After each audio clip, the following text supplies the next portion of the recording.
जय हिंद साथियों, आपकी तैयारी कैसे चल रही है।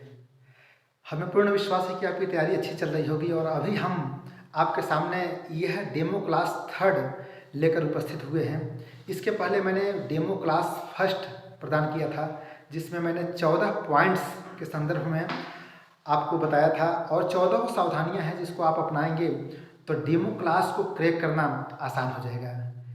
डेमो क्लास 2 में मैंने बताया था कि संज्ञा किसे कहते हैं और संज्ञा के कितने भेद होते हैं। ओके, दोनों वीडियो पब्लिक है, लेकिन यह वीडियो पब्लिक नहीं होगी और यह वीडियो उन कैंडिडेट्स को प्राप्त होगी जो हमसे जुड़े हुए हैं। जैसे आप लोगों का हार्दिक मैं स्वागत भी करता हूं। जैसे संजय चंद्र जोशी जी बागेश्वर धाम उत्तराखंड से जुड़े हुए हैं, देवों की भूमि उत्तराखंड से।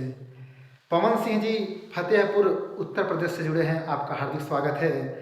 सुनीता मैडम बलिया से, सोनम मैडम लखनऊ से, संदीप जी लखनऊ से, श्रद्धा पांडे भदोही से, अमित कुमार जी चंपारण से और सुनीता मिश्रा जी अमृतसर से। ऐसे ऐसे हमारे कैंडिडेट्स हमसे जुड़े हुए हैं। आप सभी को मतलब कि आपका भविष्य उज्जवल हो और हम आपके साथ बने रहेंगे। और देखिए, हम सब मिलजुल कर आपके मन में जो भी शंका समाधान हो आप कमेंट जरूर कर दीजिएगा। जो मैंने आपको नंबर प्रोवाइड करा दिया है ना, जिस पे आपने जो सहयोग प्रदान किया था, जिस नंबर पे, वो नंबर आपको नीचे भी दिख भी रहा है, उस पर आप जुड़ भी सकते हैं। तो अगर आप पहली बार मेरी वीडियो को देख रहे हैं तो आपको कोई भी समस्या हो डेमो क्लास को लेकर या इंटरव्यू को लेकर, हमारे जो मैंने नंबर दिया है उस पर आप मैसेज कर दीजिएगा। मैं उससे संबंधित वीडियो प्रदान करने की कोशिश करूंगा। क्योंकि जो नीचे नंबर आपको दिखा है वो ऑफिशियल नंबर है, ठीक है। तो इस पर आप चूँकि फ़ोन करेंगे तो मुझसे लगभग बात कभी हो पाएगी, कभी नहीं हो पाएगी। मैसेज करेंगे, आपके समस्या का समाधान हो जाएगा। साथियों, इस वीडियो में चूँकि इससे पहले मैंने क्या पढ़ लिया है, पढ़ा दिया है संज्ञा, हम लोगों ने संज्ञा पढ़ लिया है। लेकिन अब इसमें हम पढ़ेंगे सर्वनाम, और सर्वनाम को समझने के लिए संज्ञा पढ़ना बहुत जरूरी है। तो यदि इसके पहले वाली वीडियो आपने देख ली है तो ये वीडियो बहुत आसानी से आपको समझ में आ जाएगी। और हम चूँकि सर्वनाम आपको पता है कि सर्वनाम किसे कहते हैं, ओके, लेकिन हम इस वीडियो में ये समझेंगे कि सर्वनाम को हम पढ़ाएं कैसे। और पढ़ाने के भी दो तरीके होते हैं, एक होता है क्लास में बच्चों को पढ़ाना और एक होता है कि इंटरव्यूअर को पढ़ाना। ओके, तो जो इंटरव्यूअर को पढ़ाना होता है ना, वहाँ पे 5 से 10 मिनट का समय मिलेगा। उसमें आपका परिचय भी होगा, आपके बारे में सब कुछ पूछा जाएगा, ठीक ना, और आपको पढ़ाने का भी मौका मिलेगा, ठीक है। अब देखिए, सर्वनाम, सबसे पहली बात कि सर्वनाम किसे कहते हैं, इसकी परिभाषा। तो मान लीजिए कि अब मैं बता रहा हूँ कि आप कैसे पढ़ाइएगा। तो जो मैंने संज्ञा वाली वीडियो में बता दी थी ना कि कैसे आप इंटरव्यूअर से आप परमिशन ले लीजिएगा कि सर आपको एक विद्यार्थी समझ के हम आपको पढ़ाएंगे, तो वो कहेंगे ठीक है पढ़ाइए। वो मैंने इसके पहले वाले वीडियो में बारीक चीज़ें मैंने बता दी थी। अब हम आगे बढ़ते हैं, ठीक है।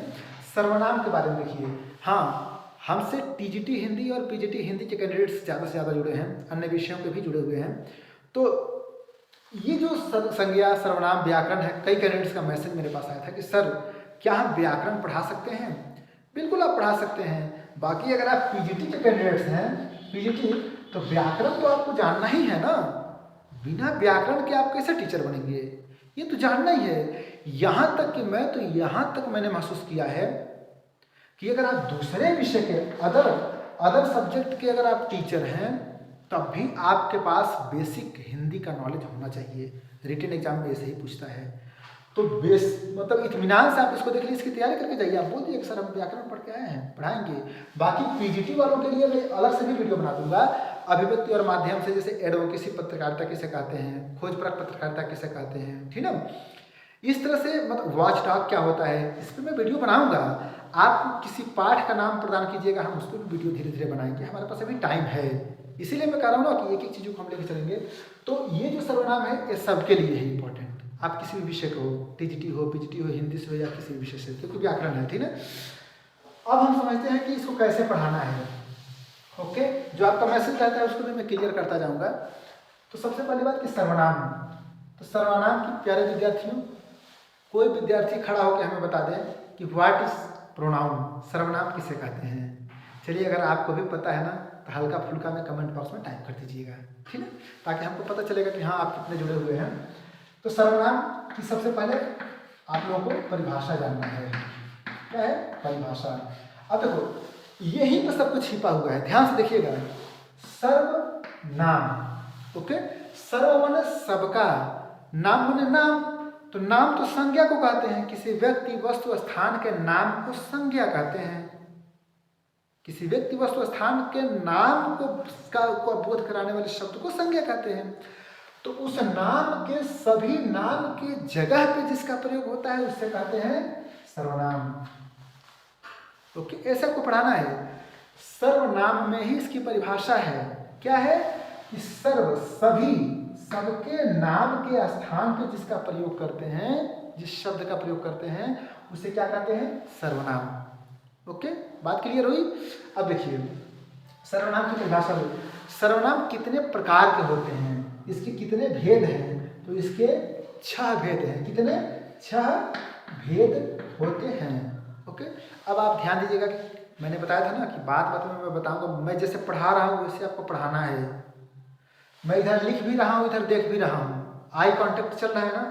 ये नहीं कि ऐसे मैं नहीं लिख रहा हूँ कि संख्या कितने भेद होते हैं तो तेरा गर्दन ही टूट जाएगा 4 बार पीछे करोगे तो। ऐसे नहीं, ऐसे छीप नहीं जाना है, ऐसे आराम से ऐसे डिस्टेंस बना के, ठीक है, ऐसे आपको पढ़ाना है। तो इसके कितने भेद होते हैं? 6। ओके, कौन कौन से भेद होते हैं? अब भेद को हम पढ़ेंगे। पहला क्या होता है? पुरुषवाचक सर्वनाम। अब इसको मैं ध्यान से पढ़िएगा। पहला होता है, पहले एक देखो, पुरुषवाचक सर्वनाम होता है, निश्चयवाचक सर्वनाम, अनिश्चयवाचक सर्वनाम, प्रश्नवाचक सर्वनाम, संबंधवाचक सर्वनाम, निजवाचक सर्वनाम। ये कितने हैं? 6 टाइप्स हैं, 6 भेद हैं। सबसे पहले हम देखेंगे कि क्या पुरुषवाचक सर्वनाम। अब यहाँ पे क्या समझना है, कैसे आप समझाओगे? पुरुषवाचक सर्वनाम। अब देखिए यहाँ पे चूंकि हमारे केंद्रीय विद्यालय टेंगाबेली में भी कुछ कैंडिडेट्स हैं, कुछ टीचर्स हैं जो हमसे पूछते हैं कि सर ये पुरुषवाचक सर्वनाम में जो 3 शब्द आता है ना, तीन शब्द कौन कौन से आते हैं? तो यहाँ आप देख पा रहे हैं कि पुरुषवाचक सर्वनाम में 3 प्रकार के पुरुष आ जाते हैं। ध्यान दीजिएगा, इसको बताने के लिए तरीका होगा कि आप इसको आराम से लिखिएगा कि सर पुरुषवाचक सर्वनाम 3 प्रकार के होते हैं, उत्तम पुरुष, मध्यम पुरुष, अन्य पुरुष। अब बहुत लोगों को समझ में नहीं आता है कि उत्तम पुरुष क्या होता है, मध्यम पुरुष कौन होता है और अन्य पुरुष क्या होता है। देखिए, जो वक्ता होता है, लेखक होता है, यानी जो बात कहने वाला है वह उत्तम है। जैसे मान लीजिए कि उदाहरण के रूप में, जैसे मैं हूँ, आप मेरी बात को सुन रहे हो, आप हो, और हम बात कर रहे हैं तुलसीदास की, ठीक? तो मैं आपको बता रहा हूँ तुलसीदास के संदर्भ में, तो मैं हूँ उत्तम। बताने वाला, कहने वाला हमेशा उत्तम होता है। यहाँ मैंने बोला ना मैं, हम, मैं उत्तम हूँ, यानी मैं और हम शब्द क्या है? उत्तम पुरुष है। जिससे बात कही जाती है, जैसे मान लीजिए कि आप मेरी बात को सुन रहे हैं, आप क्या हैं? मध्यम पुरुष। आप मेरी बात को, जैसे कि तुम शब्द हो गया, तुम, आप क्या हो? मध्यम हो। ओके, जिसके बारे में बात कर रहे हैं, जैसे वह तुलसीदास हैं, तो वह, वे, मतलब जो अन्य है जिसकी बात कर रहे हैं वह क्या है? अन्य पुरुष। क्लियर हुआ ना? यह है पुरुषवाचक सर्वनाम। क्लियर? इसके जितने भेद होते हैं वो सब इसके अंतर्गत आ जाते हैं। तो आप समझ गए होंगे उत्तम पुरुष, मध्यम पुरुष और अन्य पुरुष क्या होता है। ठीक है ना? अब हम समझ लेंगे सर्वनाम के 6 भेद होते हैं, इसमें से दूसरा भेद क्या है।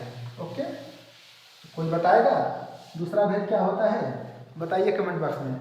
6 भेद में से एक हमने देख लिया, दूसरा होता है निश्चयवाचक सर्वनाम। क्या होता है?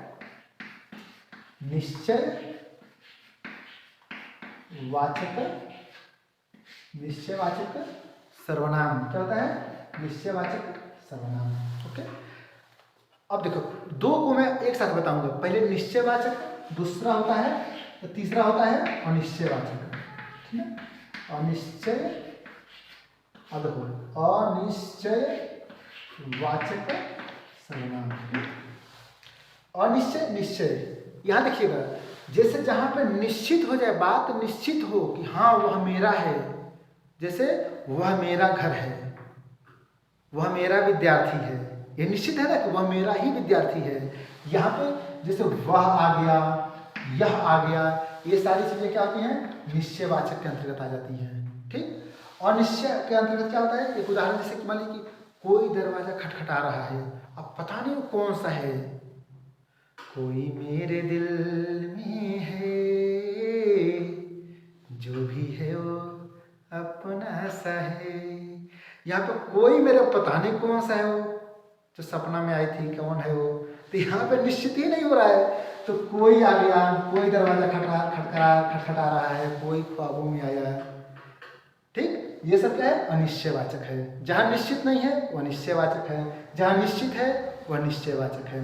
क्लियर बात, ये सर्वनाम होता है। ठीक है, अब देखिए ये हमने दूसरा और तीसरा भी पढ़ लिया। अब हम पढ़ेंगे सर्वनाम का चौथा भी। ठीक, नॉर्मल सी बात है। चौथा क्या होता है, प्रश्नवाचक सर्वनाम। चौथा क्या है, प्रश्नवाचक है, प्रश्नवाचक सर्वनाम। ठीक, कौन है जो सपनों में आया, कौन है जो सपनों में आया, कौन, क्या, कहाँ, कहाँ जा रहे हो, ये सब क्या है, सर्वनाम है। और कौन सा सर्वनाम है, प्रश्नवाचक सर्वनाम है। बात क्लियर हो रही है ना, मतलब गीत संगीत के माध्यम से मैं आपको बता दे रहा हूँ, समझा दे रहा हूँ। ठीक है, जैसे आप कौन हो, यहाँ जो कौन शब्द है ये प्रश्नवाचक सर्वनाम है।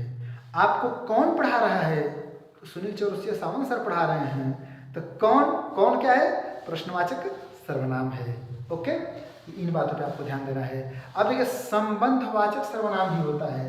पांचवा क्या होता है, संबंधवाचक। ओके, तो समझना ज्यादा जरूरी होता है, संबंधवाचक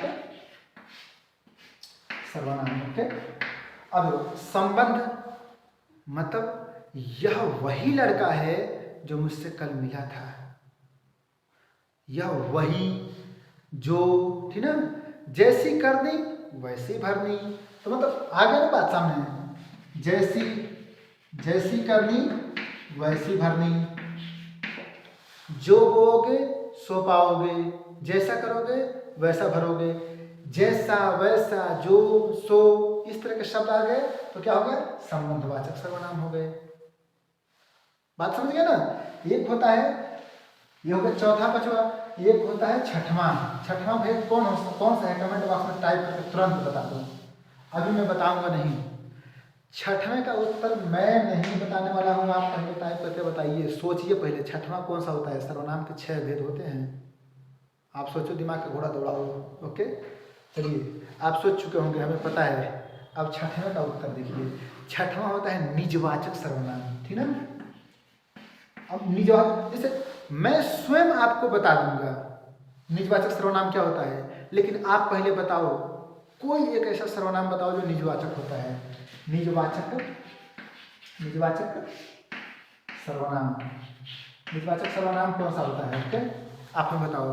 अच्छा, अगर मेरी वीडियो को आप पहली बार देख रहे हो तो इस चैनल को सब्सक्राइब कर दीजिए।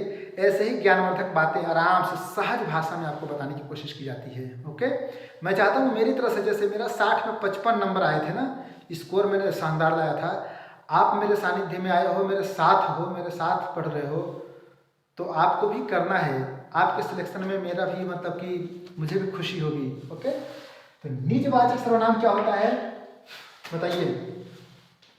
मैंने पहले बताया ना कि मैं स्वयं आपको पढ़ा दूंगा, तो मैं स्वयं आपको पढ़ा दूंगा। ये स्वयं शब्द क्या है, निजवाचक है। मैंने निज की बात की, निज मैंने होता है अपना, मैं अपनी जिम्मेदारी ले रहा हूं ना, मैं स्वयं उसको बच्चे को समझा दूंगा, वो आज से शरारत नहीं करेगा। ठीक है, आप स्वयं बताइए। ये स्वयं, इस तरह के जो शब्द आते हैं ये निजवाचक होते हैं। ओके, ये क्या होते हैं, निजवाचक सर्वनाम होते हैं। तो साथियों, यह हमारा तीसरा पार्ट रहा डेमो क्लास का। इसके बाद से एक मैं और वीडियो बनाऊंगा क्रिया को लेकर। उसके बाद से जो पीजीटी हिंदी वाले हैं उनके लिए विशेष रूप से जो उनके अभिव्यक्ति और माध्यम है उस पार्ट से मैं कुछ वीडियो प्रोवाइड कराऊंगा। और अन्य विषय, अगर मान लीजिए कि आप अन्य विषय से हैं, ठीक है, जैसे मान लो सौर मंडल भी मैं समझाने वाला हूँ। जैसे सौर मंडल में क्या है, सौर मंडल आपसे पूछ सकता है ना, सौर मंडल देखो पर्यावरण से भी पूछता है, समझे ना। तो सौर मंडल में क्या, जैसे आपको जानना चाहिए क्या कि सूर्य सूर्य क्या है, आप हमें कमेंट बॉक्स में बताइए। सूर्य क्या है, ग्रह है कि उपग्रह है कि तारा है? नॉर्मल सा क्वेश्चन। सूर्य के सबसे नजदीक क्या है, बुध, फिर शुक्र, फिर शनि, अरुण, बुध शुक्र पृथ्वी, बुध शुक्र पृथ्वी मंगल, बृहस्पति शनि अरुण वरुण, ये इसका सीक्वेंस होता है। और ये जिस क्रम से है इसको हम समझेंगे एक दिन एक वीडियो में। आपसे मतलब इंटरव्यूअर किसी भी टॉपिक पे पूछ सकता है, नॉर्मल से पूछेगा नहीं, पर्यावरण से पूछ सकता है। तो मैं पर्यावरण को भी टच करता रहूँगा। जैसे कि मान लीजिए कि आपको रिटन एग्जाम निकालना था, पर्यावरण को आपने टच किया, आपने देखा था ना कि स्टॉकहोम सम्मेलन कब हुआ था? अगर आपको पता है तो बता दीजिए। गौरैया दिवस कब मनाते हैं? आप कमेंट बॉक्स में टाइप कर दीजिए। 22 मार्च को कौन सा दिवस मनाते हैं? 22 अप्रैल को, 22 मई को। देखो मैं सिर्फ डेमो क्लास नहीं, कुछ आपको मतलब फैक्ट्स भी बताता रहूँगा। ओके, तो हम लोग मतलब करंट से भी अपडेट रहेंगे। जैसे मान लीजिए कि 22 मार्च को विश्व जल दिवस मनाते हैं, 22 अप्रैल को विश्व पृथ्वी दिवस मनाते हैं, 22 मई को जैव विविधता दिवस मनाते हैं, 11 फरवरी को समर्पण दिवस मनाते हैं, ठीक है।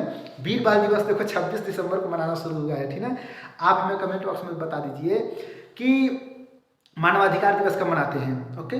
और एक सुशासन दिवस कब मनाते हैं? अटल बिहारी वाजपेयी जी की स्मृति में हम मनाते हैं। पराक्रम दिवस कब मनाते हैं? आपको पता होना चाहिए, सुभाष चंद्र बोस जी की याद में, उनकी स्मृति में 23 जनवरी को हम मनाते हैं पराक्रम दिवस, ओके। तो जो इंपॉर्टेंट फैक्ट्स होते हैं ना, मैं डेमो क्लास भी लूँगा और आपको इंपॉर्टेंट चीज़ें भी बताता रहूँगा।